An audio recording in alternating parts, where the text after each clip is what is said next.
Okay, these are my friends Allie and Ryan. Can y'all introduce yourself and tell me what you do now?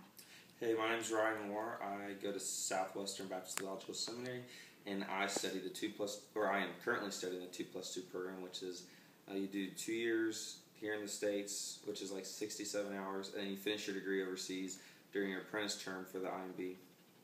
And I'm Allie Moore, and I teach kindergarten. Okay, what did you two do for the ministry? Well, we both did Journeyman Terms, which is a 2-year program that you do after you graduate from college. And I did my 2-year term in Paraguay and Brazil. And I did mine in China. When did you first feel your sense of calling, and how did you confirm it? I first felt my sense of calling to missions when I was studying for my undergrad. I got involved in a lot of local ministries, such as like gang ministries and homeless ministries and things like that. And just through other missionaries and other MKs that were in my university, just talking about missions and getting really involved and really enthusiastic about it. And then we had a missions conference once a year for about a week at our university. And I just talked to some more missionaries. I started praying about it more and more.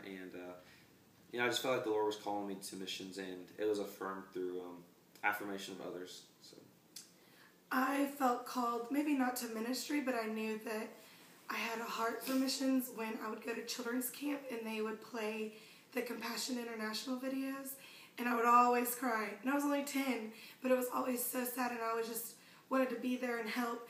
And then I graduated college, and I became a teacher. And I did not want to go to the mission field, but I knew that it was something that the Lord wanted me to do. So after a year of struggling with it and lots of prayer and talking to others, I just knew that I had to do it. What were your joys and frustrations on the mission field? Well, there's more joys than frustrations. Sometimes. Yeah, sometimes. One of my joys was, I remember when I was working with the Bua in Paraguay. There was a family who had a sick child, and when we were there, just hanging out with the people, ministering, and just sharing the gospel and just sharing Christ's love with them. One mother came up to us and was telling us about how her son has been sick. He was sick for about a year, and he went to the doctors, he went to the hospital, he went to the witch doctor that they had in their tribe. And nobody could ever heal him, and he was just constantly in pain, constantly sick. And so we went up to him, and the guy that was with me, him and I didn't have any medical background, so all we knew to do was to pray for him. And so we did pray for him, and when we left their hut, the kid was still in bed.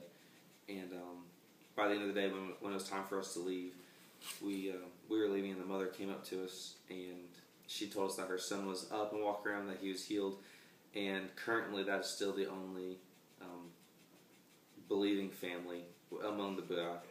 And one of the frustrations for me was my supervisor had some immoral relationships with several women, and because of that, because of the nature of the women, their husbands were drug lords in our country, and so what happened was he got fired, and they threatened our lives. They threatened my life, and they told me that if I were to stay in Paraguay, they'd kill me. If my supervisor came back to Paraguay, they would kill him.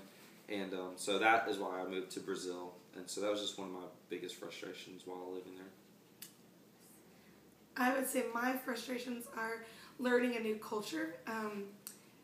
The city that I lived in, everyday language talking was yelling at each other, and that took a lot of getting used to. Or personal space, they don't really know personal space. They'll just be like sitting right next to you, or they would cut in line and all these things.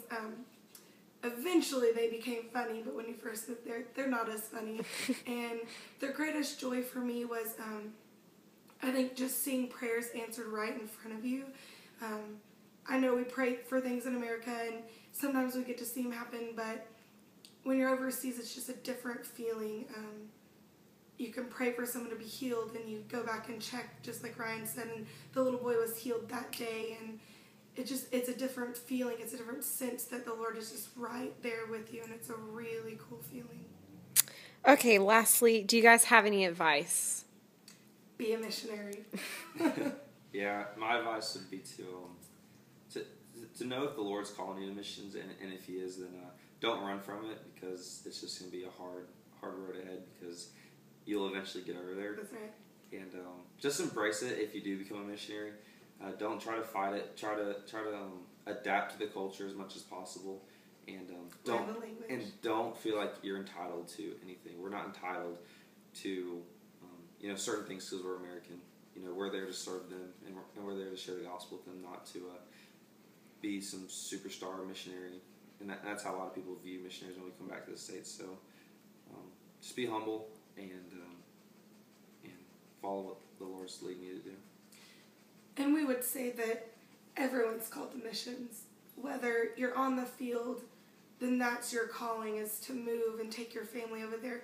But if you're here, we feel like your job is to support missionaries, give them money, pray for them. If you don't have money, we feel like that's our jobs while we're here, is also to still be involved in missions. We think that's really biblical. Mm-hmm. And if you do stay here, still share the gospel.